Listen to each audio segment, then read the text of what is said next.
From theheart.org, Medscape Cardiology, this is the Bob Harrington Show. Dr. Robert Harrington is the Stephen and Suzanne Weiss Dean of Weill Cornell Medicine and Provost for Medical Affairs of Cornell University. This podcast is intended for healthcare professionals only. Any views expressed are the presenter's own and do not necessarily reflect the views of WebMD or Medscape. Hi, this is Bob Harrington from Weill Cornell Medicine. That's my first show, Weill Cornell Medicine. So I'm here with my good friend Manesh Patel from Duke University. We're at the ESC in Amsterdam, and I pulled Manesh into the studio for a conversation about something that's really topical right now, and that is sudden cardiac death in athletes. And what I hope to do over the course of the next 15 minutes or so is really pick Manesh's brain on how are we thinking about this? Are we going to think about treatment issues? Are we going to think about prevention issues? Are we going to think about screening? And really try to make it practical. So as I said, my guest is Dr. Manesh Patel from Duke University, where he's the chief of cardiovascular medicine and also the director of the Duke Heart Center. Manesh, thanks for joining me here. Excited to be here, Bob, always. You know, you and I talked about this topic a few weeks ago, and then just yesterday, a news article comes out that reveals the cause of Ronnie James as sudden cardiac death. But let me put it into the bigger societal context. Yeah. Last winter, we had Damar Hamlin from the Buffalo Bills, who suffered a traumatic injury on the field, and with that had cardiac arrest. He's back playing football. Great to see. You and I are involved with the Heart Association. He's been very supportive of our efforts around things like CPR. Yeah. He's been terrific. Yeah. Great to see him playing. Ronnie James, we know a little less about. Yeah. And last night, all the news article says is the cause is both functional and anatomical, and it seems to be congenital, but we don't have any details beyond that. So let's not focus on the people. Yeah. Let's focus on the topic. Well, I'm excited that we're having the conversation. And first and foremost, we're excited that what we've seen on a national stage, that these two individuals are doing well. They survived sudden cardiac death, which again, I think is a testament to all the things that we'll talk about first, but many more important questions that are existing in the world right now, like, is this increasing? Is this something we can prevent? And what are those things that might be happening to athletes? Can we predict it? Can we predict it? Right. So I think the idea of sudden cardiac death in athletes is really a critical one for us to think about, because it does talk about participation in what we think about. And there are many experts and actual people who've been studying this for years that I get to now participate on. Yeah, so tell us a little bit about the kind of things you've been doing in this area. Even before these events in the COVID area, we were wondering both about the questions about athletes getting to play myocarditis, but just in general, what do we know about them? And people like Aaron Baggish, Kim Harmon, John Dresden, or others have been studying this for quite some time. Yeah, you and I did a show on athletes and COVID. We actually, with the American Heart Association, the Cornett Foundation, others, we started something called the Outcomes Registry for Collegiate Athletes with Cardiac Conditions, ORCA. And so this registry actually is across the United States where athletes can sign up. Voluntary, or does their school sign up, or does they? School and the athletes sign up. Okay. So the team trainers, the doctors talk to the athletes, say, hey, we don't really know on some of these conditions. There's a lot of gray area, right? It's not quite hokum, but a thick ventricle, people with certain conditions that were really interesting about aortas that are dilated in tall people. Long QT. There's certainly things that we know we should be doing certain things for, other ones where participation's a question. So all of these we're trying to longitudinally put into registry and follow them over time. The second thing is understanding from the last Bethesda conference that we want shared decision-making. There are going to be conditions where you go, look, I think your risk is so high that, you've had a family history of sudden cardiac death. Yeah. You have arrhythmias while we're exercising you, and you have hokum. And you have a big, thick heart. Yeah. If you have hypertrophic cardiomyopathy, whether you're an athlete or a 40-year-old adult, we're going to have the same conversation. And I think that holds. But there's a variety of spectrum that we don't know. And so I think the registry is one big step. Getting back to like when somebody has an event, I would say take the teachable moment with the AHA and others to make sure your communities, your areas have AEDs, have fast CPR training, and that we get to 100% response, 100% CPR, 100% defibrillation. Because I think that's the first. Let's really focus on this, the chain of survival. Yeah. Because it is a chain. Yeah. And if any link is broken, your risk of survival really drops. Yeah. And we've had some well-known cases within our AHA community, including somebody who talks about it regularly, Kevin Volt from the University of Pennsylvania, a health economist. He had almost the perfect chain of survival.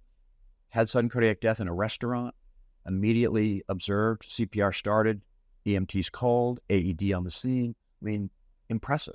Yeah, no, in Cincinnati, whereas interestingly, communities that have really worked on these things. And so I think you're right. The chain of survival and rapid CPR and building a nation of survivors, which is the people at the HA are helping us do this, but this national call to make sure CPR is something that people feel comfortable doing. Yeah. They do it in men and women. They do it across anyone that goes down, and realize that it's CPR's hands only. And I think that's an important session that from Damar's work, Nancy Brown and our HA session going. And I think actually for kids, schools, many countries require that to get through primary. Requirement to graduate from high school in some states. That's right. That you have to have CPR training. So yeah, my son just graduated from high school, and we just spent time at his high school making sure everybody had access. And so I think the way to do this is to start with that. And then for athletes, now getting more specific about teams and athletes, I think many and most have emergency action plans, but having action plans where, because of where you are and where the locations might be, what the sport is, having a plan on how you're going to get that athlete to a place where you can help them recover is an important piece.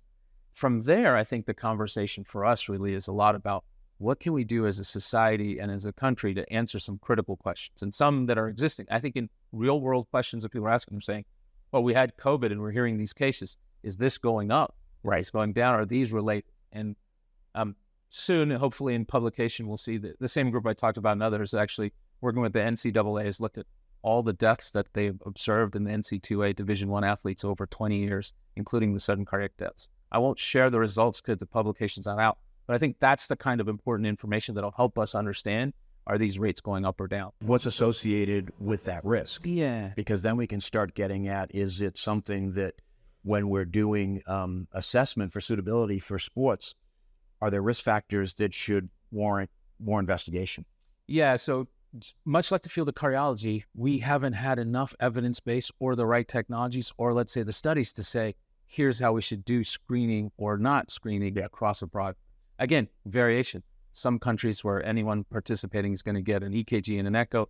Other countries where, like ours in the United States, where it's going to be a bit dependent on patient risk or athlete risk. And where you live. And unfortunately, again, brings in the idea that it might not be equitable in how we're evaluating these individuals. So I do think the opportunity to start to standardize that evaluation exists, and it likely comes from the ability to look back and say, here's some high-risk individuals, here's some high-risk scenarios. Is this what we do all the time in clinical medicine? Yeah, it's just going to be applied to a new or a population that we maybe not have studied. Now, I said this to you before we came on. I mean, the other thing is to make sure that this shared decision-making allows athletes who feel like they have a chance or want to play. When we had COVID and had a lot of college athletes, high school athletes, kids not able to participate in sports, there was significant depression, not feeling of wellness, not even physical loss, people actually getting less conditioned quickly. And so there's a great benefit. And we were extrapolating from a lot of other data as to, why can't, if I've just had this infection and I've got maybe some signs of it in my heart, why can't I exercise? Yeah. Well, that's extrapolating from old myocarditis data. Yeah. So we're having to learn and follow. And I think some of the value of following that, getting those data out are important. The second thing I think is really valuable is that we've shown that these individuals, if you do have these conversations and follow them, can participate and can be part of understanding the risk, just like anything else. Is it sports specific? Are there some sports that maybe the conversation should be a little more intense than other sports? It's interesting. I think what we'll see is that the conversations probably, some of it may be sports specific, some of it may be also the number of athletes. Testing and doing these things at times are pretty complicated. But it does look like there's, as you know, different sorts of weight-bearing performance athletes, endurance athletes, or what I'll call burst, right? And so it does look like probably there's going to be data that we think are going to be important for us to think about certain sports where we pay a little bit more. And what about the contact issues? Damar had a very specific thing, we think, happen to him. Yeah. Football is a violent, contact-oriented sport, but fortunately, we don't see what happened to Damar regularly. We're talking about sudden cardiac death, but obviously contact issues and the whole neurologic evaluation. That's another issue. Talk about another big issue that I know many are following. And then NC2A is too, carefully. Well, for Damar, I think we know that it was commotio cordis, and at least when that happens, when there's a ball or a trauma to the chest, I think those things have to be timed just so to actually lead to this event. And so thankfully it's not very frequent, but it can happen. And it requires particularly if you think about, hockey pucks, baseballs, soccer balls, all these things, helmet to the chest. Yeah, you have to be in that cycle of the squeeze. We don't see it very frequently. I do think the evaluation and treatment really makes a difference. One thing I think we're evolving and getting into the screening world is our imaging is getting better. We are not just doing echoes. We are able to do other studies. I think there's a mixture between not our imaging, but also other technologies. Well, let's talk about that, because screening is the area, I would say, where there's the most controversy. Yeah. And a lot of emotional controversy. Hey, the data's not good enough to screen me. Or docs saying, wait a minute, what are we screening all these kids? And if you think about, you said you were at your son's high school doing CPR training. I mean, how many athletes at his high school? There's a lot. And that's a pretty small high school. Yeah. Big communities, big universities.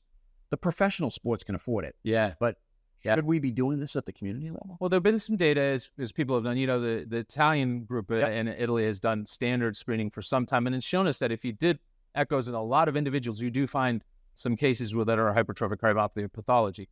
The issue is just how much you have to do in that resource utilization. And I think as we get to a world where screening studies can happen with smaller technology, AI, things that can be democratizing how we get to athletes. Give an example of that. We were talking outside, you and I, about some of the new stethoscope technology. I think, stethoscopes are going to be one of the examples where now that we have stethoscopes that both have the ability to get sounds and electrocardiographic signals, or at least some lead signals, potentially you can imagine that sound and ECG tracing in an AI environment, at least getting you from everyone gets a listen with one stethoscope in their gym from their coach.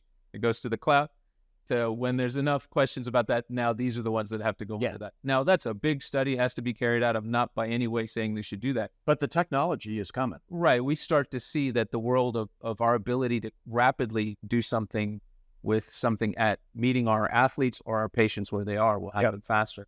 And remembering that the performance curve can vary, but once you have a sound that you can start to say, hey, this is regular flow murmur versus I'm worried about this, then especially as you market with ECG. So that's one example.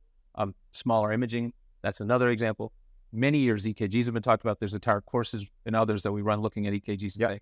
And remembering that Aaron and others have published, that these individuals are large. So when we look at their hearts and we see they're large, but when you adjust for size, that often you can identify that many of them are within what we think are normal. But structurally, there's still many cases where you look at hearts and you're saying, is this a thick heart? Is this non-compaction? Is this some pathological? And that's where I think imaging expertise, that's where I think you have to have those individuals.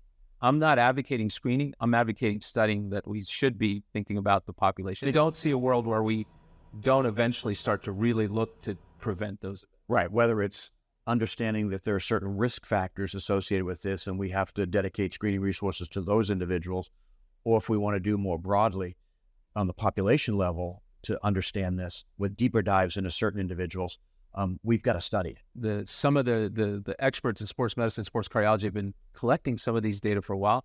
It's actually a time where they're, because of these events, going to have the opportunity to share more of this data and maybe raise awareness, not in the teachable moment only, to get others to contribute.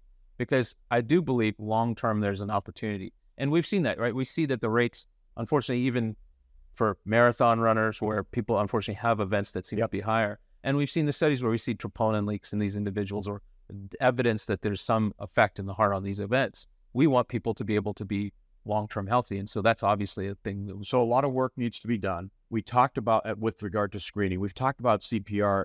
We really need to have a nation of people that can do hands-only CPR. Yeah. Let's talk about AEDs, another key part of the chain of survival. We have another important study going on, but an important message. First is AEDs are critical to survival. We know not only is the CPR critical, it's getting people early defibrillation. Early CPR is one of the biggest markers of making sure we perfuse people to get to early defibrillation. But then you have to get early defibrillation. And so there's been a huge push in many communities, again, along with AHA and others, are working hard to make sure AEDs are available in the U.S., but around the world. We're at ESC and we see the push around the world to get AEDs available. And they've come down in size, they've come down in cost, and that's made it much more accessible. That's really good.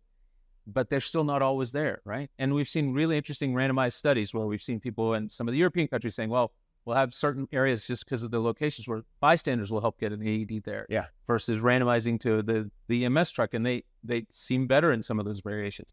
Chris Granger at our institution with Monique Starks and others is doing And Denmark is doing a study in North Carolina where we're testing different ways to potentially get AEDs in communities. And we're randomizing counties to 1 or 2 ways of maybe getting AEDs to those individuals. So you have an app where you just, find me an AED. There are a world of where the AEDs found, or there are things bringing you the AED. Are there drones? Are there people driving? Are there ways that an AED is brought to the scene? So all of those are going to be critical. It starts with continuing to figure out ways to support the cost of getting AEDs in places. And the technology is continuing to. Because it really is the pre-medical system stuff that makes the difference. I mean, once EMS arrives with trained individuals who can defibrillate, who can transport you to a medical facility where trained, physicians are at, but it's that pre-EMS thing that's so critical. And we talked a lot about athletes, but cardiac arrest care in general and the chain of survival with CPR and AED. I still see some of our patients in the CICU at Duke and others, and we see, unfortunately, that the biggest driver, as you just highlighted in that chain of survival, is how rapid we were in that golden hour. First 15 minutes, are you getting CPR? Are you getting AED? Are you getting to assist? Are you getting rapid transport? Are you getting rapid transport? Yeah. Are you getting a neurologic assessment? Are you getting pooled or not? Those are important things. All right, let's try to wrap this up. Teachable moments we talked about. And one of the things about prominent athletes, it makes it to the newspaper.